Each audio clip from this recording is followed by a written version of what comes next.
अस्सलामुअलैकुम नाज़रीन, JN news HD के साथ मैं हूं नाइला भट्टी। नजर डालते हैं आज की अहम खबरों पर। हारूनाबाद से हमारे नुमाइंदे राना शहबाज अली की रिपोर्ट के मुताबिक थाना फ़कीर वाली के SHO की इमा पर मुतअद्दिद बार 4 दीवारी का तकद्दुस पामाल करते हुए इख्तियारात से तजावुज़ करने वाला निक्का थानेदार इस्माइल मोहल आखिरकार कानून की गिरफ्त में आ ही गया। कानून दान के घर में रेड करना निके थानेदार को महंगा पड़ गया। मोहम्मद खान बलोच एडवोकेट ने अदालती रेड पटिशन के जरिए इस्माइल मोहल ASI और उसके दीगर साथियों के खिलाफ थाना फ़कीर वाली में FIR दर्ज करवा दी।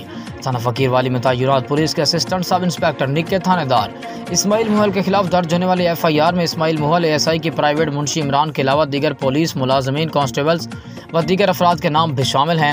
इख्तियारात से तजावुज़ करते हुए साहिल के भाई को अगवा करके जान से मारने की भी धमकियाँ दी गई हैं।